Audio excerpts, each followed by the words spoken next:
오늘 하나님께서 우리에게 주시는 말씀입니다. 제가 봉독해 드립니다.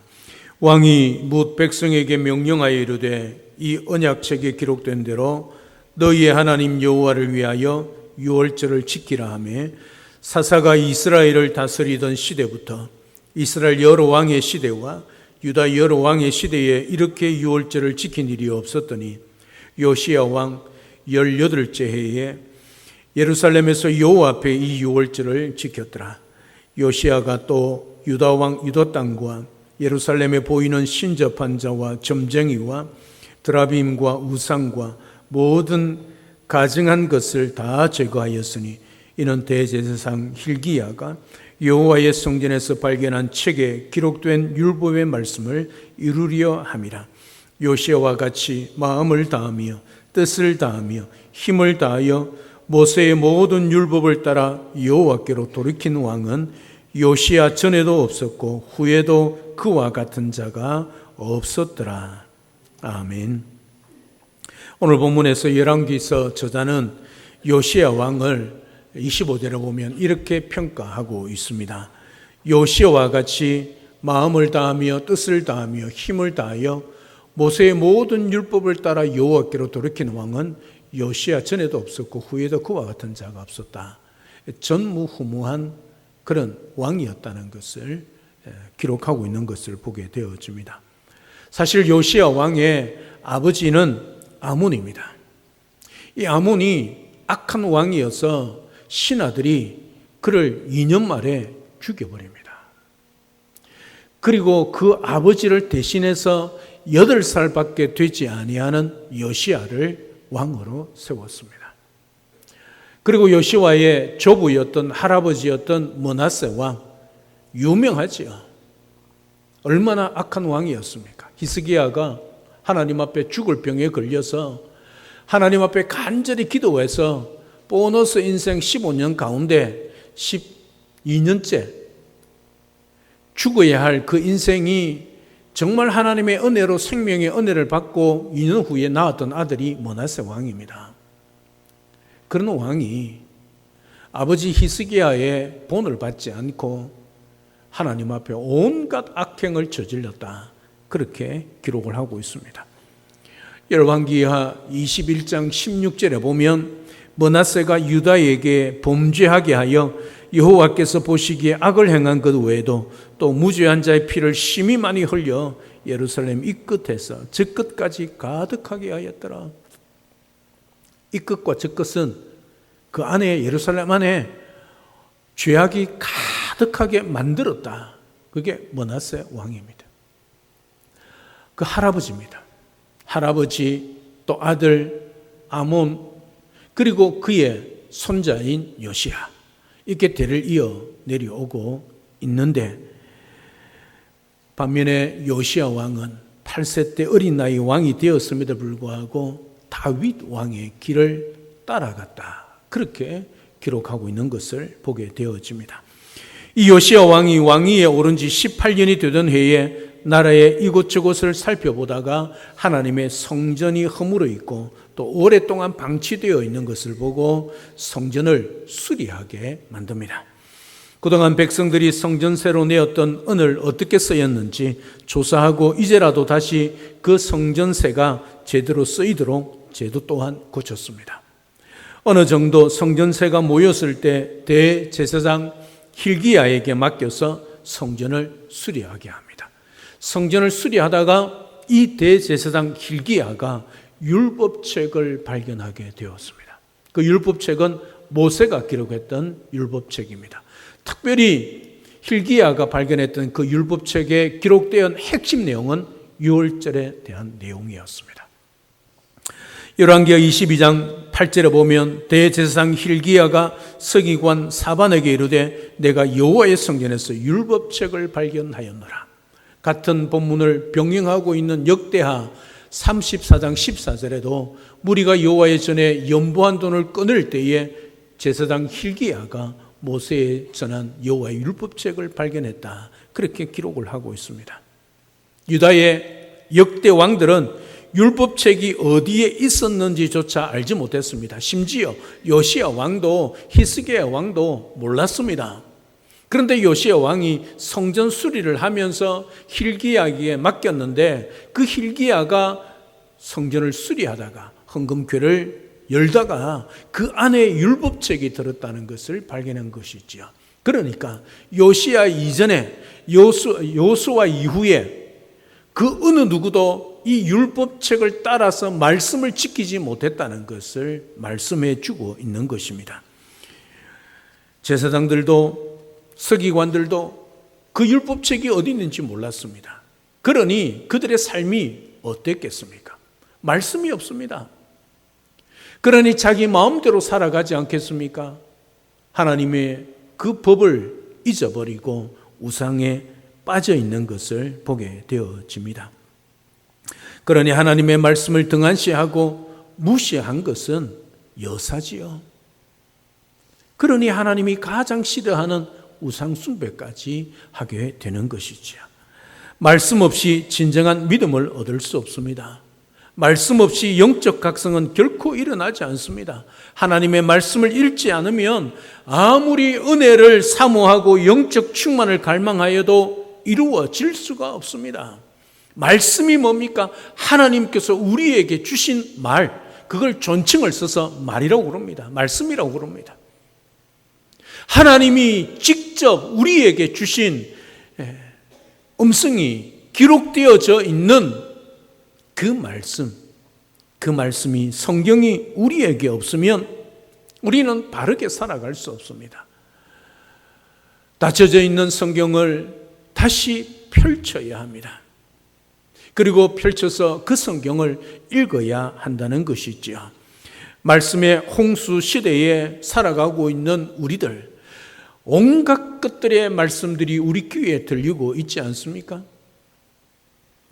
다시 말씀으로 돌아가는 개혁운동을 나 자신부터 먼저 시작해야 합니다.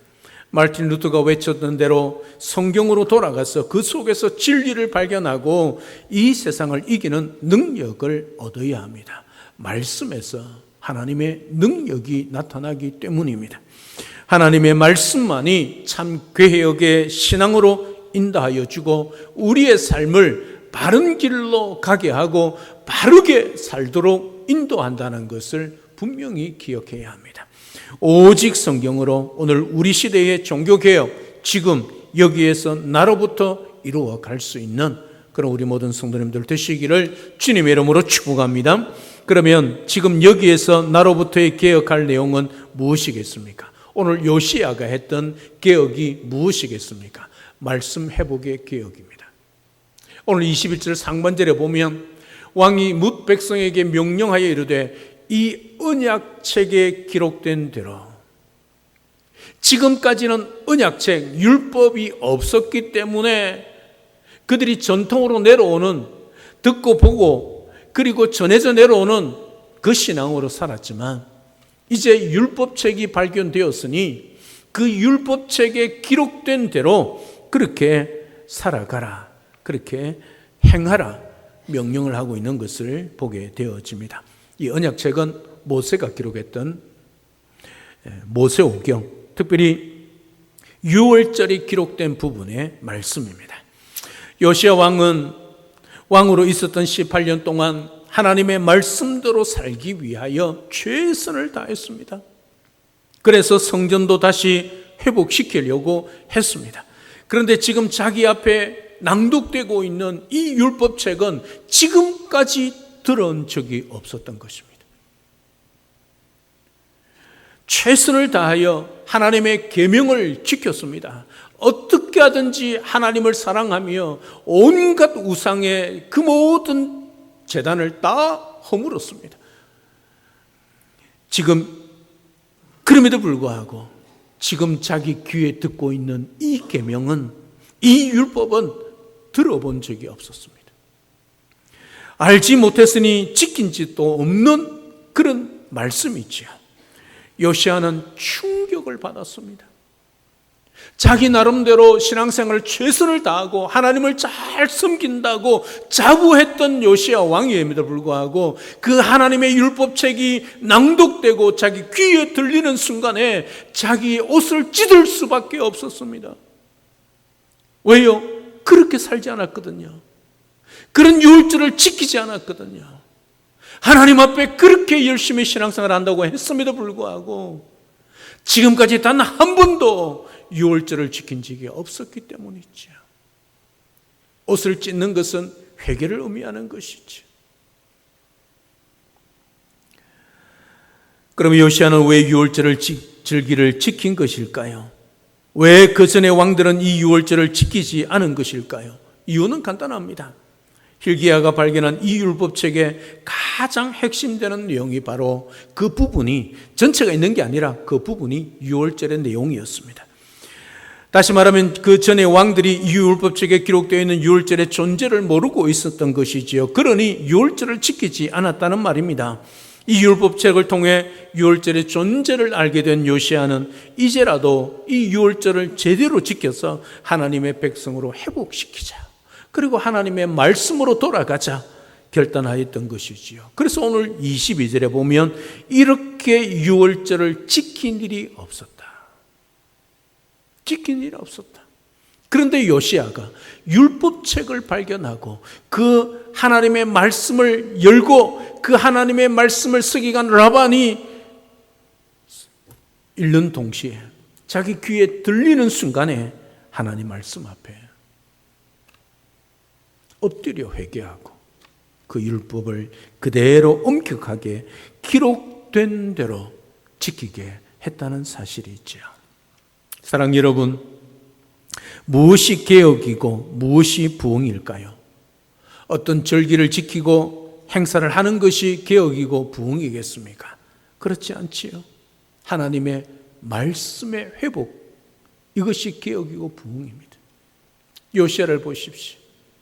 지금까지 없었던 그 율법책을 발견하고 그 율법책에 기록된 대로 하나님 앞에 그 말씀대로 행하고 있는 모습, 이것이 말씀 회복의 개혁이지요. 왜 하나님의 말씀일까요? 오직 하나님 말씀만이 돌처럼 딱딱한 마음을 부드럽게 하고 완악한 인간의 심령을 변화시켜 내기 때문입니다. 이 세상에 그 어떤 능력으로도 한 사람을 변화시킬 수 없습니다. 생명의 말씀만이 우리를 변화시킬 수 있는 것이죠.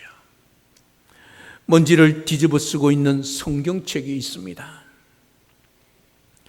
일주일 동안 책상 위에만 놓여 있다가 주일에만 들고 다니는 성경책이 있습니다. 혹시 그 성경책이 여러분의 성경책은 아니십니까?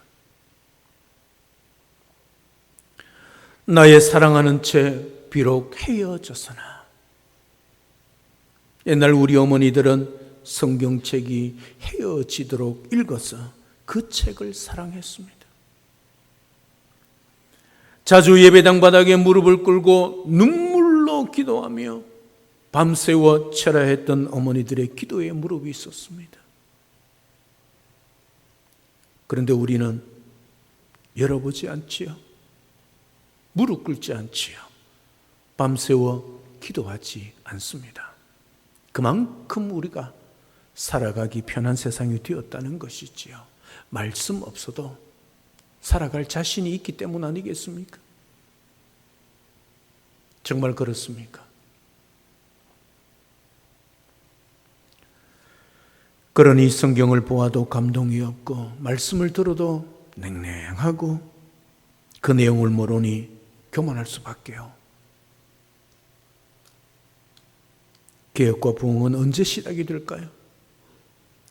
다시 하나님의 말씀인 성경책을 펴서 읽는 데서부터 시작이 됩니다. 어떻게 우리를 가장 사랑하신 하나님이 주신 그 사랑의 편지를 우리가 읽지 않는다면, 목사도 마찬가지입니다. 목사라고 성경을 안 읽으면 그게 목사겠습니까? 규칙적으로 성경을 읽어야지요. 말씀 준비하는 성경 외에도 규칙적으로 읽어야죠. 하물며 여러분들이겠습니까? 다시 기도의 무릎을 꿇는 시간, 거기서부터 시작되지 않겠습니까? 너무나도 가까이 있어서 손만 뻗으면 언제든지 읽을 수 있는 것이 성경책입니다. 그 말씀에서 하나님을 만날 수 있는 성경이 우리 집 책상 위에만 놓여 있다면 문제가 되지 않겠습니까? 이제 그 성경책을 펴시기를 바랍니다.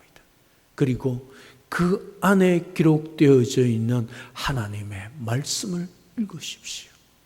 읽은 말씀대로 살아내십시오. 그 말씀이 능력이 있습니다. 그 말씀이 우리의 삶을 바꾸고 우리의 인격을 바꾸고 우리의 말과 행동을 바꾸고 우리의 고집과 우리의 자존심을 꺾어내게 만듭니다. 그 말씀만이 우리가 이 땅에 살아가는 능력이란 것을 기억하십시오. 돈이 능력이 아니라 하나님의 말씀이 능력입니다. 그 말씀대로 살 때 하나님이 우리를 얼마나 사랑하고 계신지, 그 사랑이 얼마나 크고 놀라운지, 왜 우리를 그렇게 사랑하셨는지, 사랑하는 우리들을 어떻게 또 사랑하시는지, 사랑할 것인지 기록되어져 있는 말씀입니다. 그 말씀을 읽고 그 말씀대로 살아가십시오. 성경을 펴는 것 쉽지 않습니다. 읽는 것은 더더욱 쉽지 않습니다. 중요한 것은 성경을 펴고 자리에 앉는 것입니다. 그 첫걸음을 시도하는 여러분들에게 하나님은 능력과 은혜를 주실 것입니다. 그리고 꾸준히 무슨 일을 만나도 어떤 상황 속에서도 할 수만 있다면 성경을 펴시고 읽으시기를 바랍니다. 여러분, 성경은 생명의 양식입니다. 다시 말하면 우리 영혼의 밥입니다. 80년 사셨는데 이제 밥 그만 먹으면 안 될까요? 80년 밥발로 살면 안 될까요? 밥심으로 한 일주일 먹지 않고 살면 아마 병원에 입원해야 할 것입니다. 하물며 우리의 영혼을 위해서는 얼마나 영혼의 밥을 드시고 계십니까? 그럼에도 불구하고 잘 살아가고 있는 것처럼 보이십니까? 사탄이 우리를 그렇게 유혹하는 것입니다. 우리는 말씀 없이는 살아갈 수 없습니다. 그 말씀을 붙들고 한 절 한 절 하나님 말씀을 묵상하시고 그 말씀대로 살아내십시오. 생명의 양식인 성경을 날마다 매일 읽고 묵상하며 말씀대로 살 때 개혁과 부흥이 지금 여기에서 나로부터 시작된다는 것을 기억하고 매일 하나님께 묻고 찾는 기도, 무릎을 통해서 나를 개혁하고 교회를 개혁하고 이 나라 민족을 개혁할 수 있다는 것을 기억하고 오늘도 말씀의 회복을 통하여 이런 역사를 일으켜가는 우리 모두가 될 수 있기를 주님의 이름으로 축복합니다. 지금 여기에서 나로부터 개혁할 내용은 두 번째, 요시야가 개혁했던 것은 예배 회복의 개혁입니다. 21절부터 23절 우리 화면에 있지요. 아니면 여러분 성경책을 보고 다 같이 함께 읽겠습니다. 시작. 왕이 뭇 백성에게 명령하이르되 이 언약책에 기록된 대로 너희의 하나님 여호와를 위하여 유월절을 지키라 하며 사사가 이스라엘을 다스리던 시대부터 이스라엘 여러 왕의 시대와 유다 여러 왕의 시대에 이렇게 유월절을 지킨 일이 없었더니 요시야 왕 18째 해에 예루살렘에서 여호와 앞에 이 유월절을 지켰더라. 아멘. 사사들이 이스라엘을 다스리던 시대부터 이스라엘과 유다 왕들의 시대에 이르기까지 어느 시대에도 이와 같은 유월절을 지킨 일이 없었습니다. 요시야 왕 18년에 이르렀어야 비로소 예루살렘에서 하나님을 기리는 그 하나님의 해방의 역사를 기리는 놀라운 역사를 기리는 유월절을 지켰습니다. 유월절 절기는 이스라엘이 애굽에서 해방된 것을 기뻐하며 지킨 절기지요. 애굽 바로 왕의 장자를 비롯하여 사람의 장자와 가축의 첫 새끼까지 다 죽이는 하나님의 10번째 재앙 중에 이스라엘을 구원하게 하신 하나님을 기억하고 기념하는 절기지요. 이스라엘 백성들이 어린 양을 잡고 문술 주에 임방에 그 피를 바르면 이스라엘 집에는 죽음의 재앙이 임하지 않고 그 재앙이 그냥 지나쳐 넘어갔다. 이게 유월입니다. 넘을 유자, 넘을 월자입니다. 당연히 죽어야 하는데 그 어린 양의 피로 말미암아 그 집은 재앙으로부터, 죽음으로부터 넘어갔다, 지나갔다. 그게 유월절입니다. 그래서 영어로 pass over 그렇게 이야기합니다. 지나갔다는 뜻이지요. 마땅히 죽어야 할 인생이 하나님의 은혜로 살았다는 것이지요. 그게 유월절입니다. 오늘 우리식으로 말하면 아마 부활주일 정도 되겠지요. 이런 절기를 하나님의 율법 체계 언약을 맺은 이스라엘 백성들이 꼭 지키도록 했습니다. 그것을 제대로 지킨 백성이 없었고 왕이 없었다. 가나안을 정복한 여호수아가 지켰다. 여호수아 6장 10절에 보면 기록되어져 있습니다. 그 이후로 오늘 요시야 왕까지 유월절을 지킨 일이 없었다. 여러분, 지금 우리식으로 말하면 8.15 광복절 아닙니까? 우리는 광복절을 어떻게 합니까? 행사도 하고 광복절날은 뭐요? 빨간 날이라고 쉽니다. 왜 쉽니까? 신나게 놀라고 쉽니까? 물론 쉬는 날이기 때문에 놀 수도 있지요. 그러나 그날을 기억하라는 것 아니겠습니까? 우리는 그렇게 지키고 있습니다. 그런 중요한 절기를 이스라엘 백성들이 잊고 살았다. 얼마나 그들이 예배를 하나님 앞에 온전하게 드리지 못했는가를 보여주고 있는 말씀이 있지요. 심지어 다윗도, 성전을 지었던 솔로몬도 이 유월절을 지켜본 적이 없었다. 그런데 요시야 왕은 증조 할아버지인 히스기야 왕이 이어서 이 유월절을 지키되 언약책에 기록된 대로 철저히 지켰다. 그렇게 기록하고 있습니다. 이것은 요시야 왕이 전심으로 철저히 하나님을 예배하고 하나님을 사랑하는 사람임을 보여주고 있는 것이지요. 하나님께 감사하며 사랑하는 삶을 살아갔던 요시야처럼 우리가 살아가야 하지 않겠습니까? 예배 시간마다 예배당에 와서 하나님의 은혜를 감사하며 예배하는 것이 바로 요시야 왕이 행했던 개혁의 길을 가는 것입니다. 영혼 구원을 위하여 섬기고 사랑하며 예수님을 전하는 것이 바로 요시야 왕이 걸어간 개혁의 길을 걸어가는 것입니다. 영동중앙교회 모든 성도님들이 바로 이 요시야 왕의 개혁길을 앞장서서 잘 걸어갈 수 있기를 우리 주님의 이름으로 축복합니다. 마지막 세 번째, 요시야 왕 자신의 회복의 개혁이었습니다. 요시야 왕은 8세에 왕이 되어 31년 동안 남유다를 통치했습니다. 8세에 왕이 되었던 이유는 그의 아버지인 아몬 왕이 즉위한 지 2년 만에 신하들의 손에 살해되었기 때문입니다. 왜 살해되었느냐 하면 너무너무 우상을 숭배하니까, 나라를 어지럽히고 하나님 앞에 악을 행하니까 그 신하들이 왕을 죽여버린 것입니다. 따라서 요시야 왕은 아버지를 죽인 신하들에 의해서 왕이 된 셈입니다. 여러분 한번 생각해 보십시오. 자기 아버지를 죽인 신하들이 8살 된 자기를 왕으로 세워놨습니다. 요시야가 제대로 눈치 안 보고 왕 노릇할 수 있겠습니까? 한번 상상해 보십시오. 자기 의지로 왕이 된 것이 아니라 아버지를 죽였던 신하들이 자기를 왕으로 세워나왔습니다. 그것도 성인이 아니라 8살짜리 아이를. 요시야가 무슨 일을 할 수 있겠습니까?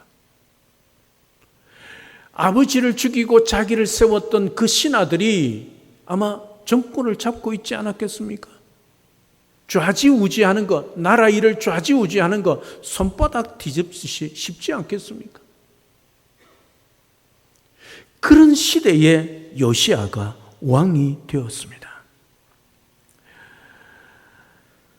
신하들의 비위를 맞추거나 아니면 맥도 추지 못하고 그렇게 살아갈 것 같지 않습니까? 8살짜리가 뭘 하겠습니까? 그런데 요시야 왕은 어떻게 했습니까? 열왕기하 22장 2절에 보면 요시야는 주님께서 보시기에 올바른 일을 하였고 그의 조상 다윗의 모든 길을 본받아 곁길로 빠지지 않았다. 오늘 본문 24절 25절에 보면 요시야가 또 유다 땅과 예루살렘에 보이는 신접한 자와 점쟁이와 드라빔과 우상과 모든 가증한 것을 다 제거하였으니 이는 대제사장 hil기야가 여호와의 성전에서 발견한 책에 기록된 율법의 말씀을 이루려 함이라. 요시야와 같이 한 마음을 다하며 뜻을 다하며 힘을 다하여 모세의 모든 율법을 따라 여호와께로 돌이키는 왕은 요시야 전에도 없었고 그 후에도 그와 같은 자가 없었더라. 정말 대단하지 않습니까? 8살짜리가 아버지를 죽인 신하들이 세운 그 왕이 요시야가 이런 개혁을 이루어 갔다는 것이지요. 여러분 생각해 보십시오.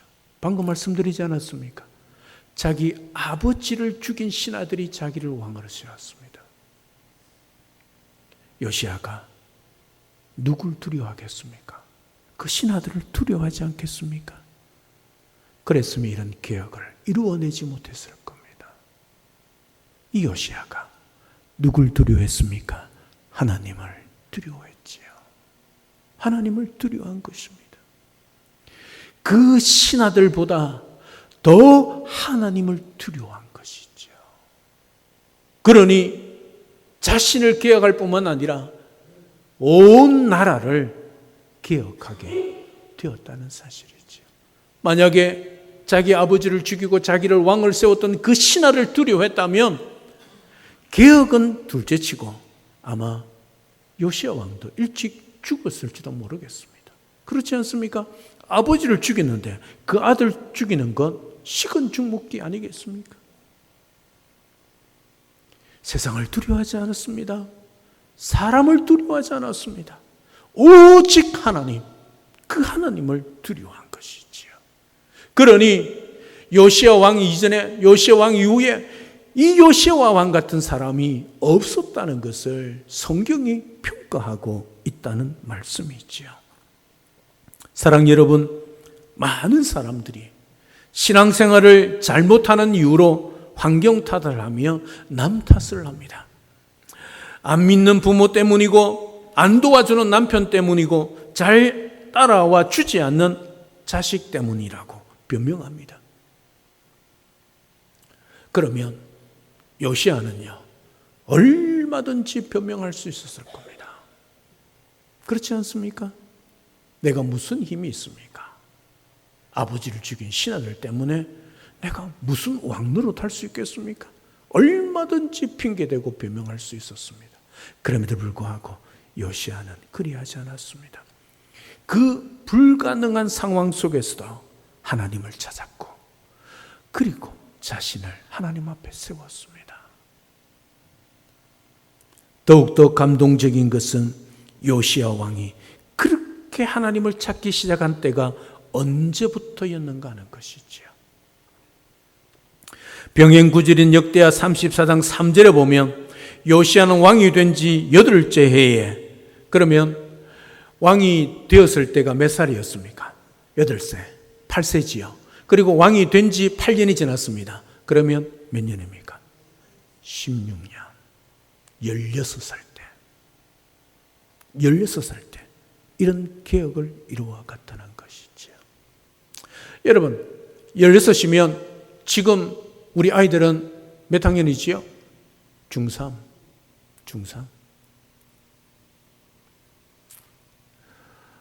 여러분, 중3 아이들이 지금 어떤 아이들입니까?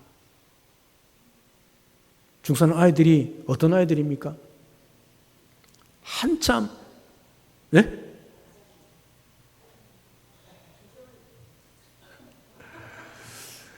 얼마나 세상 중심입니까? 연예인 좋아하고, 게임 좋아하고, 외모에,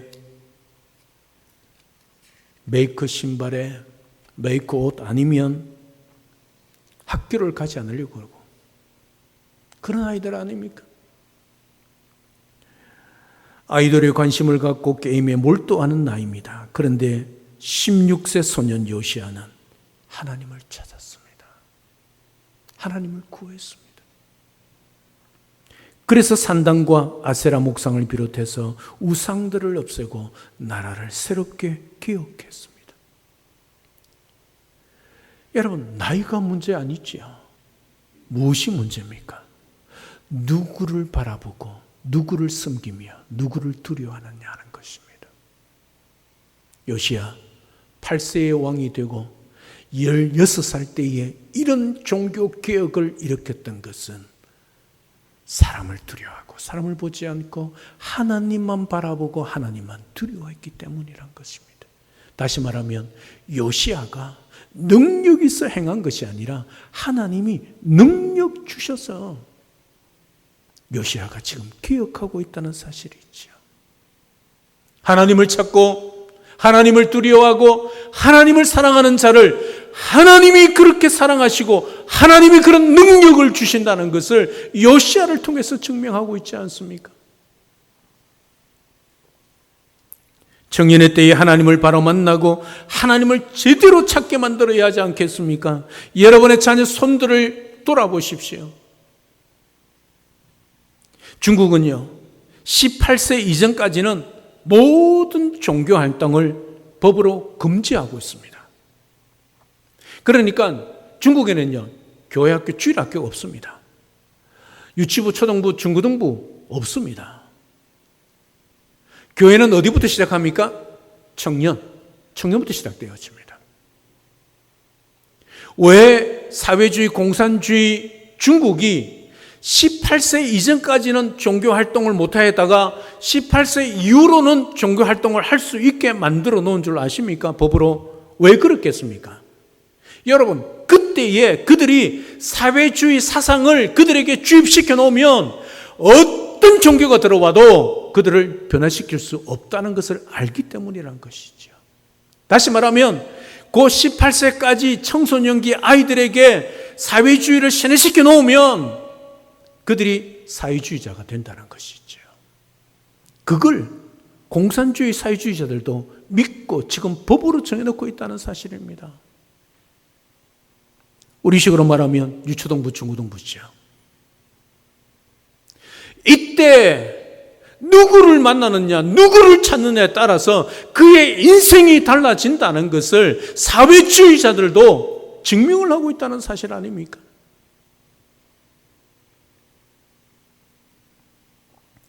다음 세대 교육입니다.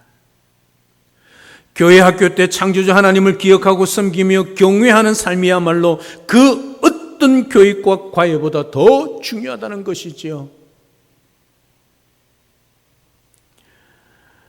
학교 교육열 못지않게 신앙교육이 중요합니다. 교회 학교 중고등부 시절 때 제대로, 유초등부 시절 때 제대로 신앙교육과 예배의 중요성을 믿음으로 양육하지 않으면 죄송하지만, 속도 나기는 이르지만 무슨 희망이 있겠습니까?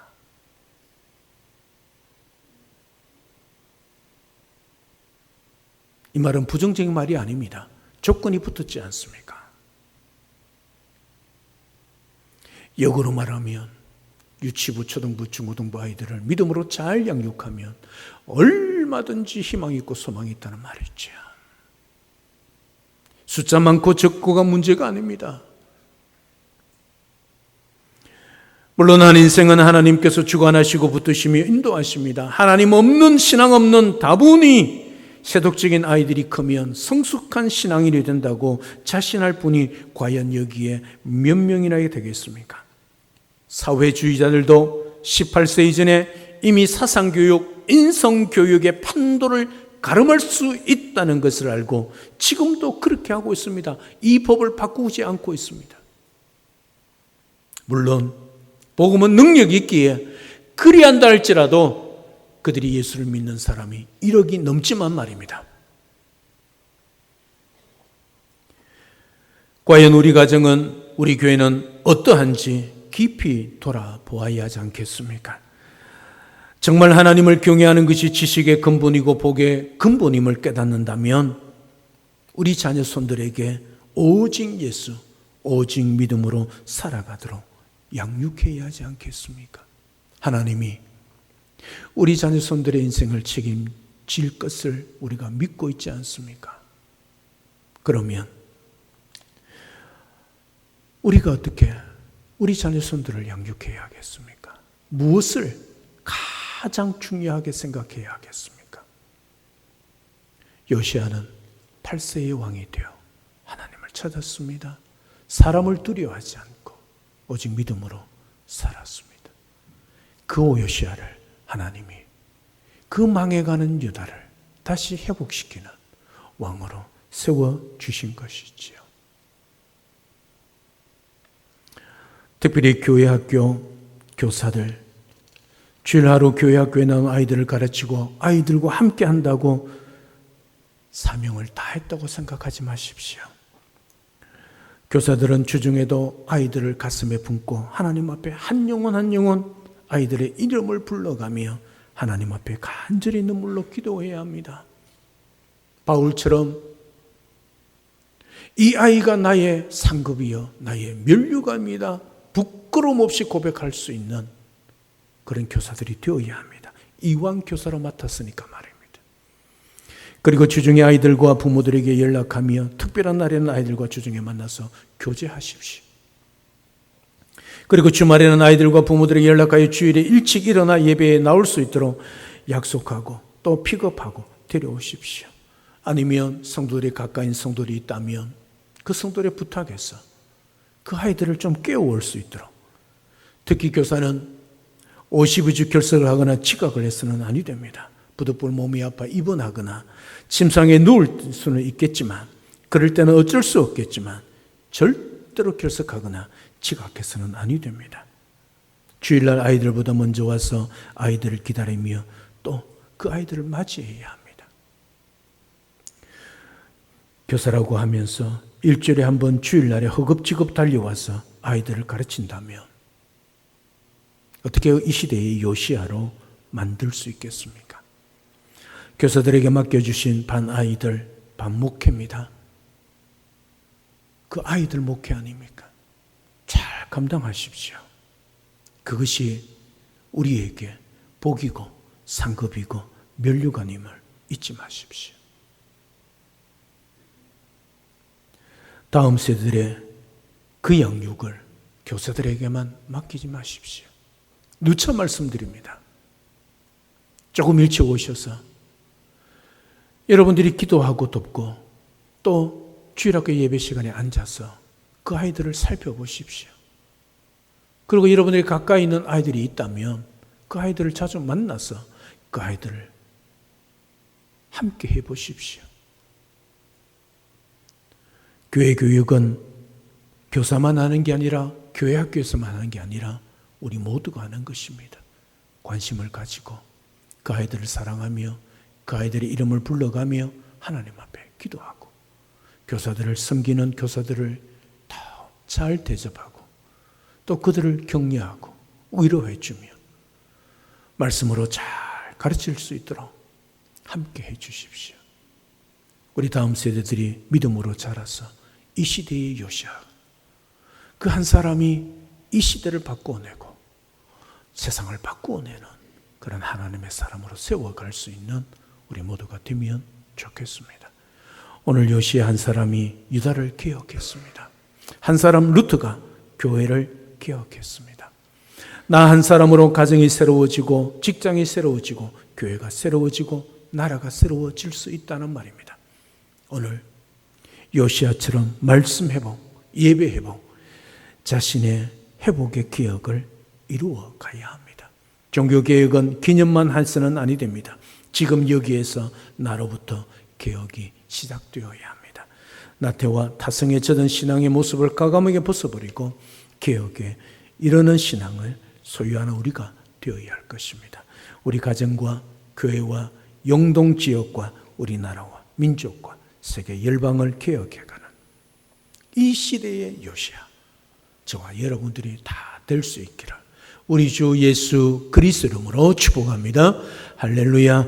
아멘. 살아계신 하나님, 오늘 요시야가 8세에 아버지를 죽인 신하들에 의해서 왕이 되었습니다. 그가 그 신하들을 두려워하고 그 신하들의 비위를 맞추며 그렇게 살 것 같았는데 오히려 전능하신 하나님을 두려워하고 하나님을 찾고 하나님을 사랑했습니다. 그때 하나님은 요시야를 통하여 유다를 완전히 개혁하게 하셨습니다. 말씀 회복, 예배 회복, 왕 자신의 회복의 개혁을 이루어서 하나님이 기뻐하시는 요시야 왕이 되었습니다. 오늘도 이 요시야 왕처럼 말씀 회복, 예배 회복, 우리 자신의 회복의 개혁을 통하여 우리 가정, 교회, 영동, 우리나라 민족, 열방을 개혁해가는 이 시대의 요시야 우리 모두가 될 수 있도록 축복하여 주시옵소서. 예수님의 이름으로 기도드리옵나이다. 아멘.